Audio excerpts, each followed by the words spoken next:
Breno Altman chegando aqui no Giro das Onze. Querido, como é que você tá? Eu vi que você pegou o finalzinho do nosso papo ali. O Nasser, ele vai com tudo, né, Breno? Você já fez entrevista com ele? Sim, né? Olha, não me lembro, são tantas entrevistas. É que eu conheço o Nasser há um bocado de tempo. A filha dele, É? aliás, trabalhou no Ópera. Ah, que legal. A Marina O que, trabalhou que, no que você Ópera. pode dizer? Vamos Mas trazer esse. eu vi só, eu não vi eu só vi a última frase dele, na Não, verdade. mas eu vou contextualizar para você. Ele estava dizendo, né, da fatalidade, né, que é a perda da hegemonia dos Estados Unidos. Eu estava contrapondo a uma posição do Zé Arbex, que você também conhece muito bem, que diz que os Estados Unidos não vão aceitar e vão fazer das tripas coração para evitar que a China domine, né? Agora o Nasser diz assim, mas tem as questões da materialidade, ele diz inclusive do marxismo, né? Quer dizer, as condições materiais, né? As condições materiais para os Estados Unidos não estão favoráveis nesse momento. Faz um balanço para a gente dessa questão aí, desse dilema.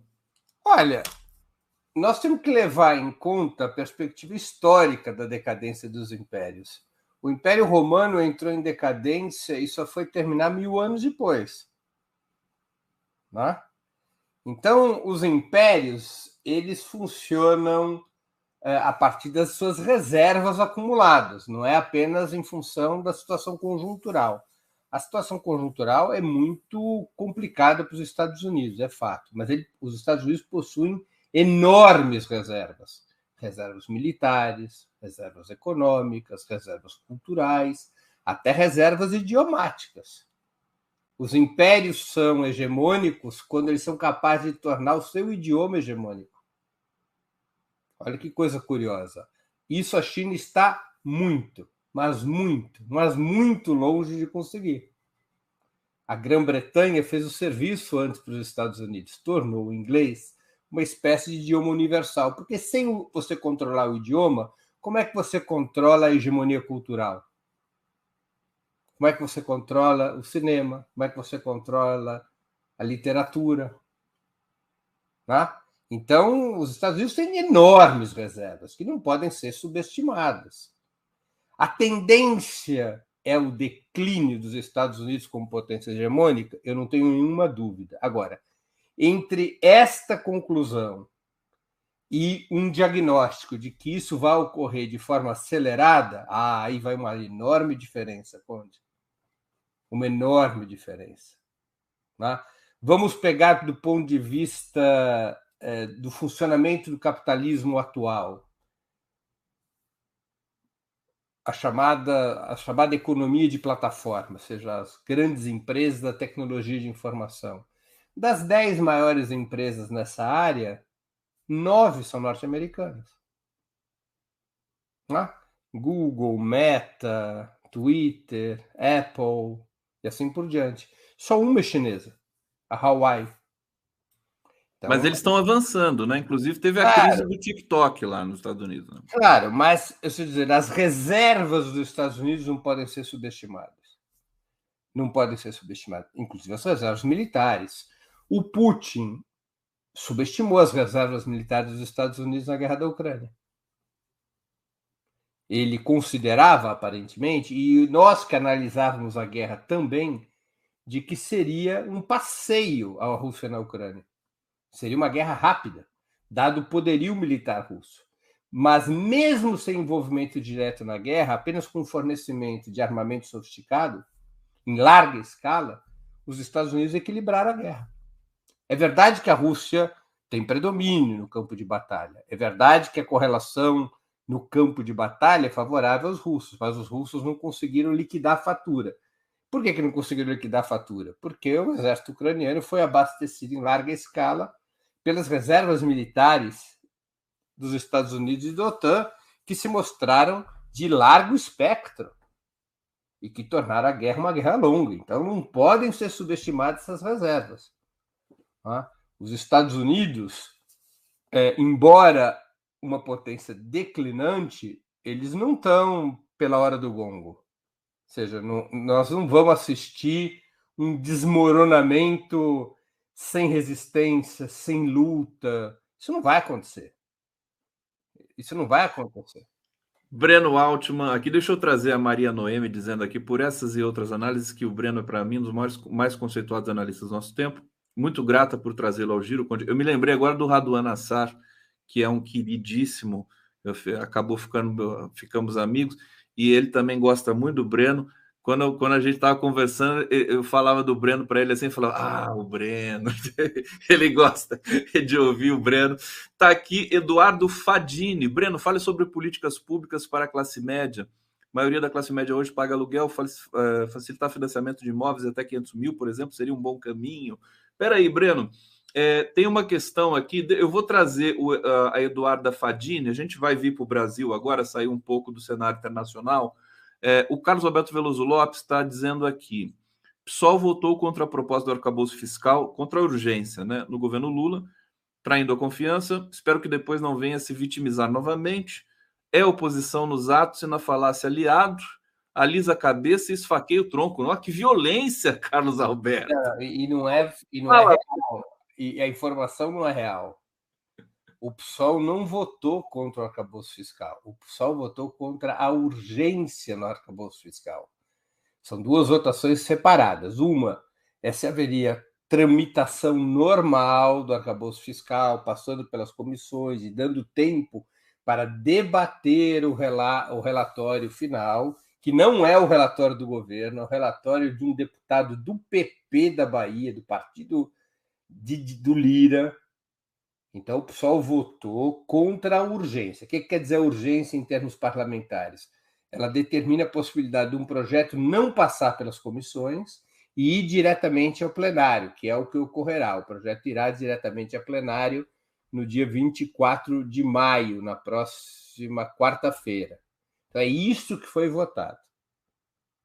Factualmente, a observação desse nosso espectador não é real. Então, foi apenas o trâmite que foi votado. Mas não é difícil, desculpa só, não é difícil o PSOL votar contra quando chegar a hora. Né? Mas não é só o PSOL, parte da bancada do PT não está satisfeita também. Mas o Lula enquadrou, Breno. Então, o que vai acontecer é que nós vamos ter um grupo grande de deputados votando a favor por disciplina de governo.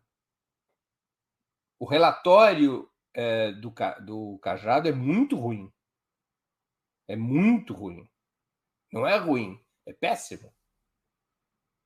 O problema é que há um cálculo no governo que a alternativa a isso é manter o teto de gastos. Que não há força parlamentar para fazer melhor. Que isso é o máximo que se pode conseguir. Há alguns, por dever de ofício, que transformam a necessidade em virtude, que é um dos piores hábitos da política. Eu prefiro quando um dirigente vai a público e diz é ruim o que nós vamos ter que engolir, mas não tem outro jeito, do que apareça dizendo o que a gente está aprovando é bom. Transformar necessidade em virtude não é uma boa lição. A história mostra que isso dá errado. É melhor o dirigente dizer, olha, não temos força para ir além, tentamos ir além, lutamos para ir além, mas não temos força do parlamento para aprovar algo diferente. Mas esse é um pouco o discurso que o governo, não sei o partido, mas está fazendo, né? Acho que mais o partido do que o governo. Mais o partido. Eu vejo o governo fazendo um discurso, muitas vezes, não o Lula, propriamente, que não tem falado a respeito, mas eu vejo a equipe econômica transformando necessidade em virtude, mostrando... E é um erro, de fato. Eu acho um erro, porque, na verdade, o que acontece? O arcabouço fiscal só terá um sentido progressista se as receitas baterem recordes. Essa é a aposta do ministro Fernando Haddad, de que as receitas vão ser fabulosas nos próximos anos. Se a receita crescer muito, a coisa pode ficar boa. Por que ela pode ficar boa? Porque o crescimento dos gastos primários equivale a 70% do crescimento das receitas. Se ultrapassar as bandas de resultado primário em termos o saldo entre receita e despesas do governo, se ultrapassar essas bandas de resultado primário, 70% desse excesso de arrecadação pode virar investimento. Então, se as receitas baterem recordes, os efeitos maléficos desse arcabouço fiscal podem ser neutralizados. Mas e se as receitas não baterem recordes? a coisa vai ficar difícil, vai ficar complicada. Isso tinha que ser dito com toda clareza para a opinião pública. Temos um Congresso conservador, tentamos aprovar coisa melhor, não conseguimos. Aliás, chegamos à conclusão de que nem valia a pena lutar, porque íamos perder, porque, no fundo, não houve uma luta para aprovar uma regra fiscal diferente, né? Tanto assim que há um consenso ao redor do arcabouço fiscal que parece incluir o próprio Jair Bolsonaro, que gravou um vídeo no site Metrópolis dizendo que apoiava o novo arcabouço fiscal, né? Então, o governo dizia, olha, nós não temos força, nós estamos muito pressionados pelo capital financeiro, nós temos uma situação muito ruim no parlamento, o máximo que a gente vai conseguir é isso daqui. O resto a gente vai vendo lá para frente. Que é educativa, explicar para o povo o que acontece. Eu não gosto do discurso que transforma necessidade em virtude. Ele é muito pedagógico. Muito importante essa, aliás, sintetiza, né? Não transformar necessidade em virtude. Isso é seu ou você pegou de algum autor aí? Não. Fica sendo seu. Na natureza, como na política e na cultura, nada se cria, tudo se copia, né? Olha, o Carlos Alberto, perfeito. O Carlos Alberto aqui, ele está trazendo outro comentário. Vamos ver o que ele está dizendo aqui. O PSOL já disse publicamente que vai votar contra. Bote votar contra o governo. Só não pode trair e depois dizer que o PT traiu, que quer hegemonia, assuma as consequências. Vou novamente retificar, porque a gente tem que fazer a crítica com base nos fatos. Claro. O que vai a voto não é o projeto do governo, é o relatório do deputado Cajado, do PP da Bahia, que mudou em muitos aspectos o projeto do governo. O governo fez um cálculo e está apoiando o relatório Cajado, porque considera que não é possível fazer nada melhor do que isso. Sim. O que vai a voto não é a proposta do governo. Então, é incorreto dizer, no caso do PSOL votar contra, não estará votando contra a proposta do governo, estará votando contra o relatório do Cajado, do PP da Bahia. Então, é necessário colocar os fatos corretamente, senão a gente acaba criando... Isso, asmas, né? Essa que acho que o Carlos Alberto está trazendo essa questão aqui, porque fica aquele gosto e aquela coisa também do fogo amigo, quer dizer, vou te separar o PSOL do PT agora, aí não vai apoiar mais o Boulos na prefeitura de São Paulo, já tem gente falando disso, e aquela coisa. Eu acho que é importante realmente ponderar nesse sentido, até porque o governo está aprovando isso a contragosto também, né, Breno? Porque é a necessidade de fazer. Eu até interpretei, e queria te ouvir sobre isso, para a gente encerrar esse tema do arcabouço aqui, passar para outros. Assim, o arcabouço é uma espécie de aceno, uma sinalização, quase uma armadilha para as hienas salivantes do mercado financeiro e as elites brasileiras, para eles pensarem assim, olha, nós estamos no comando desse país aqui, nessa frente gigantesca do Lula, né? Aí, depois de aprovado o arcabouço, aí o governo começa, talvez, a trabalhar no sentido de fazer mais investimentos e tal, né? Que tem feito um trabalho bom na revitalização dos programas sociais, Breno, ou não? Sim, agora, esse é o tema, né? Quer dizer, eu imagino que o governo funcione com a seguinte lógica.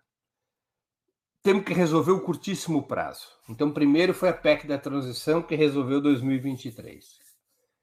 A regra fiscal, o arcabouço fiscal, resolve, quando muito, 2024. E olhe lá, precisa crescer as receitas.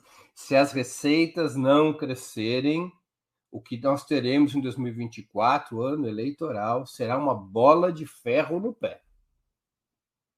Mas é possível as receitas não crescerem? Claro que é possível não crescer. Depende do desempenho da economia. Há uma relação entre a sua capacidade arrecadatória e o ritmo de crescimento da economia. Quando a economia cresce pouco, arrecada-se pouco. Quando a economia tem decréscimo, ou seja, tem recessão, arrecada-se menos. Ela está diretamente associada ao ritmo da economia. A economia brasileira, embora o primeiro trimestre de 2023 tenha sido mais forte do que se calculava, a economia brasileira está andando de lado. Tá? Ela deve crescer aí. Há quem diga que possa crescer 2% este ano, eu não acho possível. Hoje saiu mais uma reatualização do PIB e todas estão sendo para cima. Então, é em função do primeiro trimestre, mas existe uma série de de questões em relação ao primeiro trimestre, que tem a ver com o ritmo do varejo, depois de ter caído muito pesadamente em janeiro, ele subiu em fevereiro e março. A manutenção desse ritmo é duvidosa. Eu acho que nós vamos ter aí um crescimento de 1,4, 1,3, 1,5, né, do PIB do ano. Isso anda de lado, né? Porque é um crescimento pequeno. Como é que as receitas vão crescer para você poder fazer com que os gastos primários subam 2,5%, já que os gastos podem crescer só 70% da receita? Seria necessário que a receita crescesse para você chegar no teto de expansão dos gastos primários, seria necessário que a receita crescesse 3,6%, né? 70% seria necessário que a receita crescesse 3,5%. 70% de 3,5% vai dar 2,5%, tá certo? Então, a receita precisaria crescer 2 pontos acima da economia. A economia cresce 1,5%, a receita crescer 3,5%. Para que os gastos possam crescer 2,5%. Em termos reais, eu estou falando, né? Já descontada a inflação. Então, não é simples essa operação. Não é uma coisa fácil. Na verdade, você precisaria ter um crescimento para poder chegar em 2,5% de crescimento dos gastos primários, que é metade do crescimento dos gastos primários médios do governo Lula. Os primeiros 2 governos Lula, o crescimento anual médio dos gastos primários foi de 5,6%, Conde. O teto agora é de 2,5%, é menos da metade. E o governo Lula só pôde fazer as coisas que fez entre 2003 e 2010 porque aumentou o gasto primário. Aí pôde fazer diversos programas, pôde criar universidade, pôde fazer concurso. Então, o atual arcabouço prevê um crescimento inferior à metade do que foi o crescimento das despesas no governo Lula. E também inferior, cerca de 30%, do que foi o crescimento médio dos governos Dilma, já incluindo o período recessivo que houve entre 2014 e 2016. O crescimento médio dos gastos no governo Dilma foi de 3,5%. O teto agora é de 2,5%. E para obter esse teto de 2,5%, as receitas precisam crescer 3,5%. Tem um risco embutido, não é um risco pequeno, mas se não correr esse risco também, né? O problema é que você está fixando uma regra para o gasto, que é uma certeza. Na medida em que você fixa uma regra, você está estabelecendo uma obrigatoriedade, um limite para o gasto, para o crescimento dos gastos. Sendo que a receita é uma hipótese, né? A receita não está garantida, ela é uma hipótese. Para poder chegar a 2,5% de crescimento dos gastos primários no ano que vem, o cálculo que se faz é que vai precisar de 180 bilhões adicionais de crescimento da receita. É pesado. E daí que o Haddad está buscando outras fontes de captação, que são então, taxar quem não paga. O governo, para escapar do debate sobre gasto primário, que é o grande atrito com o capital financeiro, o capital financeiro quer redução dos gastos primários. Por quê? Para ter certeza que os juros gigantescos da dívida interna, dos títulos da dívida interna, serão pagos aos grandes capitalistas, e porque o capital financeiro quer que o Estado privatize, quer que o Estado reduza o serviço público e os privatize. Então, para escapar de um conflito com o capital financeiro, o que o governo fez em síntese? Não vamos discutir gasto primário, a gente aceita controlar o gasto primário e vamos jogar a disputa para a receita. É na receita que nós vamos fazer a disputa, porque nós vamos adotar uma série de medidas para aumentar a receita, sem aumentar a carga tributária. Então, é um desafio gigantesco que o governo está se colocando. Vamos acompanhar isso com lupa, aliás, é o que a gente faz nesses últimos tempos aqui. Ô Breno, receber aqui o nosso queridíssimo Marcelo Auler, que está trazendo uma informação aqui importante sobre o Youssef, que eu vou querer que você comente na sequência. Marcelo Auler, tudo bom? Bom dia, meu amigo. Como tudo vai? Bom? Você e o Breno também, prazer. Amigos de outros carnavais, né? Sim. Bom dia, Breno. Bom dia, Conde. Bom dia, comunidade. Você sabe que o mundo gira da roda. Eu, quando era criança, lia um anúncio da Lusitânia. transportadora de caminhão, a Lusitânia roda e o mundo gira. Tem um negócio assim, lembra disso, Breno? O mundo gira e a Lusitânia roda. Lusitânia roda, exatamente. Dá voltas, e a gente volta tudo. Vamos lá falar das voltas da Lava Jato? Vamos lá. Breno vai... Mostra aí a matéria que o 247 está dando aí agora. Com Não, base você me numa mandou notícia... a sua, né? Eu mandei um outro link agora, do 247. Ih, eu não mandei. Você mandou outro? Eu não mandei agora. Vê aí, é do 247. Deixa eu mostrar a sua aqui, até para divulgar o teu blog, querido. Não, essa eu vou falar depois. Ah, depois? Acontece que aí já previa isso que vai acontecer agora, em 2015. Agora, saiu uma nota na Veja, no radar da Veja, de que o Alberto Youssef, e o 247 está noticiando aí, é esse link que eu mandei agora, que o Alberto Youssef achou as provas de um grampo ilegal colocado na cela dele no dia em que ele foi preso, 19 de março de 2014. E aí, com base nisso, ele quer pedir anulação da delação premiada dele, anulação de tudo. Isto é uma balela, Conde. Isto é um joguete dele. Porque esta história do grampo já se sabia desde 30 de março de 2014, 10 dias depois dele ser preso.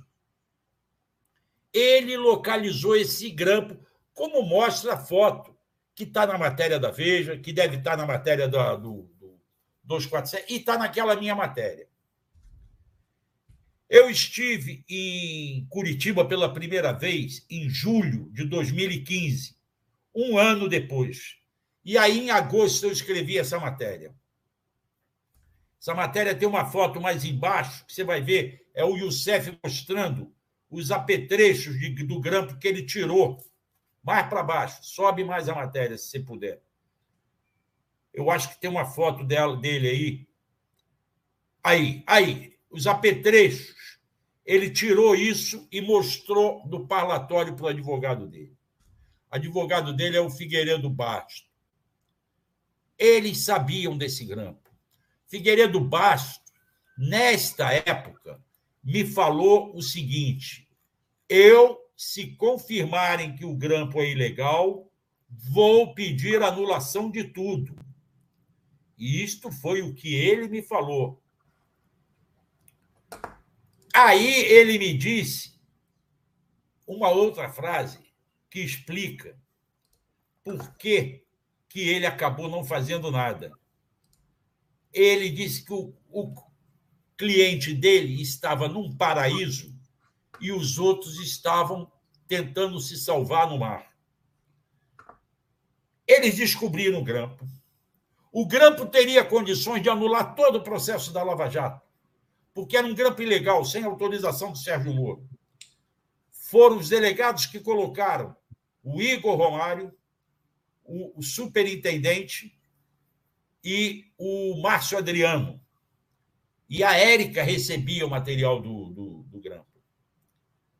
Acontece que, se o Figueiredo Basto ou qualquer advogado levasse adiante essa história, anulava o processo, anulava o início do processo, porque tinha um grampo ilegal. Aí eles inventaram uma sindicância. Quem fez foi o delegado Moscardi. Nesta sindicância, ele alegou: não, esse grampo é antigo, é da época em que esteve aqui preso o Fernandinho Beiramar. O grampo já não funcionava mais. Mentira.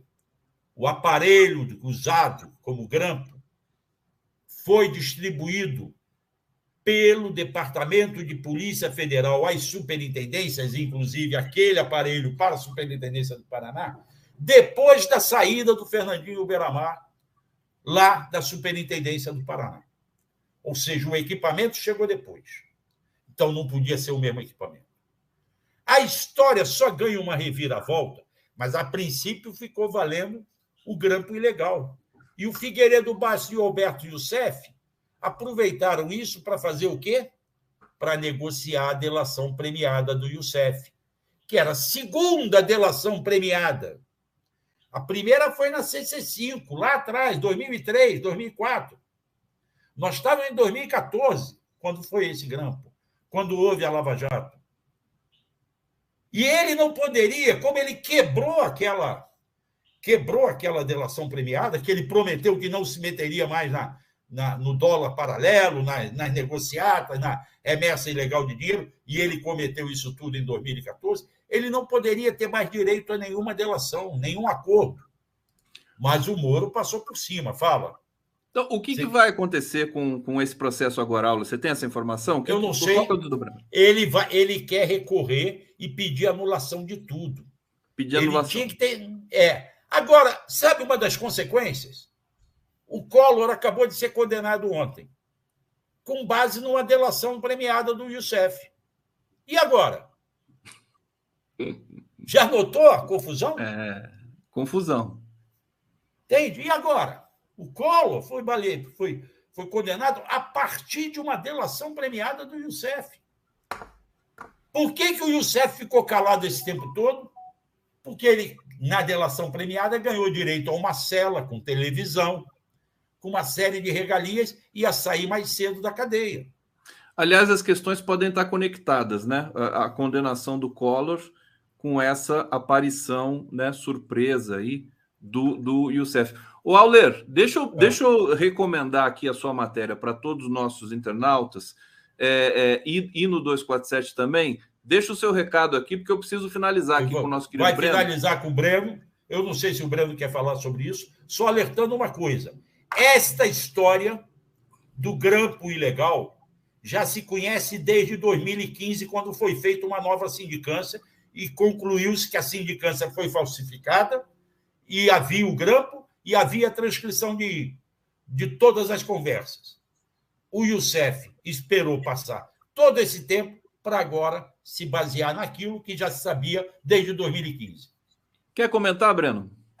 Não. Acho que o Marcelo já matou a pau. Marcelo traz tudo, já não deixa nada para gente. Ô, Marcelinho, querido... Só para dar essa dica para vocês aí no seu programa. Mas foi ótimo. E vamos acompanhar isso aí, porque isso aí começou agora.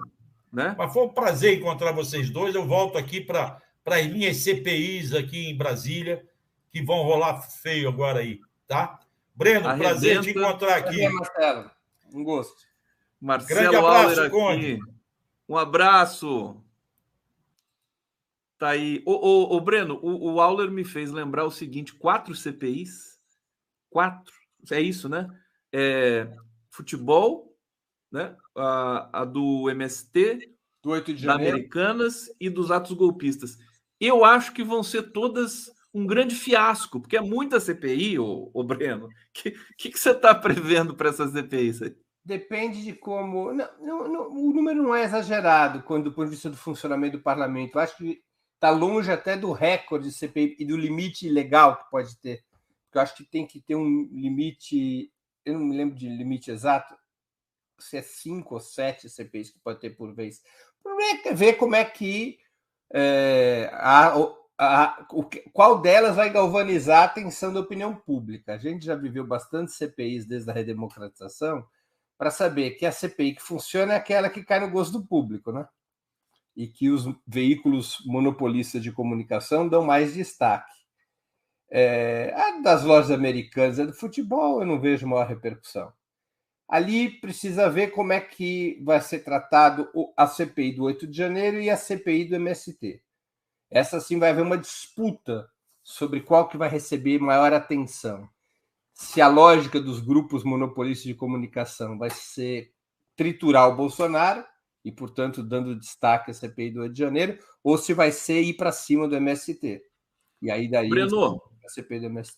Antes de eu vir aqui para o bate-papo trazer uma pergunta aqui do nosso internauta, deixa eu celebrar e fazer aqui o anúncio que nós vamos nos encontrar hoje no Ópera, logo mais às 19 horas. Está aqui o card, ó, Dallagnol é só o primeiro. Que card bonito do Zé Igor aqui, do Ópera. Estaremos lá com o Breno, o Zé Genuíno, Vanessa Martina e Joe, né? Para a gente bater esse papo aí no outubro. Quantos tempos já tem esse programa, o Breno? Outubro? Começou em agosto do ano passado. Agosto do ano passado? Parece que ele já tem... Não, ele tem setembro, outubro, novembro, dezembro, tem 9 meses. Está tão consolidado. E o 20 minutos, quanto tempo tem?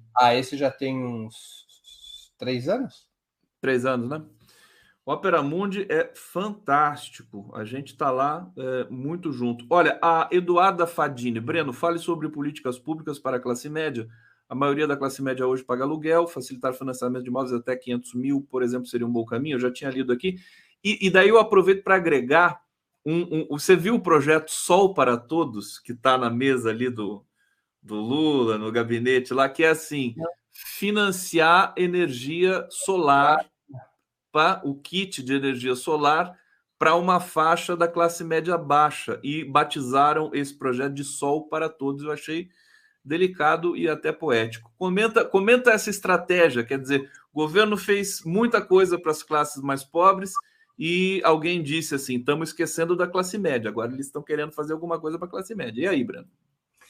Eu acho que é um dos grandes problemas estratégicos dos governos petistas desde 2003. Tá? A engenharia política dos governos Lula e Dilma, ela foi uma engenharia exótica, uma ponte entre os super pobres e os super ricos. O que quer dizer essa ponte? Nós vamos governar para os super pobres, e os super pobres no país, em termos gerais, alcança quase 50% da população, mas nós não vamos incomodar os super ricos, nós não vamos taxar fortuna, nós não vamos fazer reforma agrária, nós não vamos fazer nenhuma reforma que coloque a mão no bolso dos super ricos. O que nós vamos fazer? Reorientar o orçamento. Reorientar o orçamento a partir da sua base contributiva, que permaneceu praticamente intocada. Quem é que paga imposto no país? Os super ricos não pagam, só negam. Os super pobres pagam e não sabem, porque eles pagam o imposto quando compram produtos, e o imposto está embutido nos produtos. Quem paga imposto e sabe que paga imposto, porque é o único setor da sociedade que paga de uma maneira significativa imposto sobre a renda, é a classe média. É o professor universitário, é o médico, é o dentista, é o contador, são as profissões de classe média. Aqueles que ganham mais de 2 salários mínimos no piso e que vão ganhar até 10 salários mínimos, em média, no topo. E é um setor muito expressivo da sociedade. Entre 2 e 10 salários mínimos, a gente tem aí mais de 1/3 da sociedade. E esse terço vive essencialmente nas grandes cidades, nas capitais e naquelas cidades com mais de 500 mil habitantes. Não é à toa que esta engenharia, quando ela entrou em crise entre os super pobres e os super ricos, fez com que o PT parasse de ganhar eleição nos grandes centros. Porque você pode ganhar eleição presidencial só com o voto dos pobres. Mas você não consegue ganhar as capitais da República só com o voto dos pobres, porque nessas grandes cidades tem muita classe média. Como é o caso de São Paulo, como é o caso do Rio e assim por diante. Você pega as 27 capitais do país, quantas que o PT governa? Quantas que a esquerda governa? Uma. O PSOL governa Belém do Pará. Só uma. Já teve melhor que isso, né? Muito melhor. Como o PT nos anos 90, muito antes de ser governo do país. Lá no comecinho. Não é no comecinho, é no final dos anos 90, o PT governava Porto Alegre. No comecinho do PT. Sim, o PT governava Porto Alegre, o PT governou. Ao mesmo tempo, o PT chegou a governar Porto Alegre, Santos, Vitória, Recife, São Paulo, ao mesmo tempo. Belo Horizonte. Porque o PT não é um partido que nasceu entre os super pobres. Embora tivesse o apoio de parte dos super pobres, o PT nasceu apoiado por uma conjunção entre os setores mais organizados da classe trabalhadora, que não ganham menos de 2 salários mínimos. Pega o que são os metalúrgicos de São Bernardo. Os metalúrgicos de São Bernardo não ganham menos de 2 salários mínimos. Os metalúrgicos de São Bernardo ganham entre 2 e 10 salários mínimos. Os setores mais organizados da classe trabalhadora têm uma remuneração média. É uma confluência, portanto, entre esses setores da classe trabalhadora e as camadas médias assalariadas. O PT nasceu neste universo. Mas, a partir de 2003, o PT faz um giro com o governo Lula. Como é um governo que considerou que não havia condições de enfrentar o grande capital, que não seria possível meter a mão no bolso dos super ricos, ele é um governo que faz uma distribuição de renda do meio para a base da pirâmide, não é do topo da pirâmide para baixo. Então, ele reorienta o orçamento em favor dos super pobres. Os super ricos não foram incomodados. Ao contrário, Lula já cansou de dizer que os banqueiros e empresários nunca ganharam tanto dinheiro quanto nos seus governos. Os super pobres melhoraram muito de vida, mas as camadas médias não. As camadas médias, exatamente porque os super pobres melhoraram de vida, as camadas médias viram os seus custos de saúde privada e educação privada crescerem, porque o mercado se expandiu. Então, a inflação do plano de saúde, a inflação da mensalidade privada nas escolas, a mensalidade das escolas privadas, a inflação desses dois custos, por exemplo, e também de comer fora, aqueles hábitos de classe média, a inflação desses itens foi muito acima da inflação média. Então, a vida das camadas médias ficou materialmente, foi sendo achatada entre os ricos cada vez mais ricos e os pobres cada vez menos pobres. E essas camadas médias também se sentiram subjetivamente afrontadas no seu individualismo, no seu espírito de classe média, né? Porque aquela história, com o avanço das políticas educacionais e sociais dos governos Lula e Dilma, criou-se aquela percepção de que a filha da empregada doméstica não seria mais empregada da filha da patroa. Ou seja, havia uma melhoria de vida dos mais pobres, as camadas médias começaram a ter dificuldade em ver essa ascensão dos mais pobres. Então só para concluir, quer dizer, o governo está certo, né, em investir agora um pouco na classe média. Muito se o fizer de fato, coisa que ainda não fez. Por exemplo, quando você diz que quer garantir no arcabouço fiscal o que tem que garantir é o Bolsa Família e o aumento do salário mínimo, isso não tem nada a ver com a classe média. Uhum. Não tem espaço no arcabouço fiscal como está, a não ser que as receitas cresçam espetacularmente. Não tem espaço para políticas para a classe média, a não ser que haja uma reforma tributária progressiva que vai em cima do 1% mais rico. Mas isso não está nem na pauta. A reforma tributária que vai ser votada nos próximos meses, ela é uma reforma tributária para simplificar os impostos.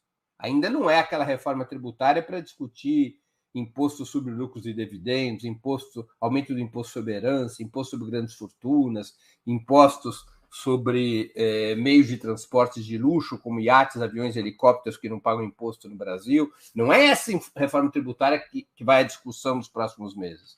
Você acha que já deveria discutir isso agora, ou você também é da opinião que tem que ir com calma? Não, na minha opinião, tinha que ter colocado as duas reformas juntas para poder ter o que negociar. Porque a simplificação dos impostos interessa ao grande capital, ou a setores do grande capital. A reforma tributária progressiva interessa às classes trabalhadoras. Se você fizesse essa discussão ao mesmo tempo, você podia negociar. Vocês querem a simplificação? Ok, então deem votos para aprovar também as reformas de tipo progressista. Se você separa e primeiro você entrega a simplificação, o que você vai ter para negociar depois? Está faltando uma articulação mais forte ali, né, Breno? Ele até ri, não é? Falta alguma coisa ainda, né, nesse governo. Eu estou achando que a reforma tributária progressiva, se não passar nem a simplificação dos impostos, que não é fácil passar esse projeto, se não passar nem isso, está enterrada a reforma tributária. Se passar isso, não está garantida a reforma tributária progressiva. Então, na minha opinião, e que não é minha, é a opinião de muitos deputados do PT, eu vou citar aqui o ex-presidente do partido, Rui Falcão, que são da opinião que tinha que tratar junto todos os temas da reforma tributária para ter o que negociar. Que da maneira como foi desenhado em duas etapas, quando chegar na segunda etapa não vai ter o que negociar. Breno Altman, deixa eu trazer os dois últimos comentários aqui. O Carlos Alberto Veloso Lopes está aqui fazendo a deixa dele. Lula e Haddad querem aprovação, quem vota contra é traidor, se der errado ou certo, responsabilidade é do governo. Está aqui, o Veloso está nessa vibe, tem todo o direito, democraticamente aqui, o Breno explicou para a gente. Vamos nessa, vamos fazer esse debate. Tereza Cristina Rodrigues Ribeiro, ô Conde, faça um recorte da explicação do Breno sobre o arcabouço fiscal, por favor. Faremos. Querido Breno, muito bom sempre te receber por aqui. 19 horas estaremos juntos lá no Ópera. Obrigado a todos que nos acompanharam. Obrigado. Excelente fim de semana a todos. Grande abraço, bom fim de semana a todos e todas.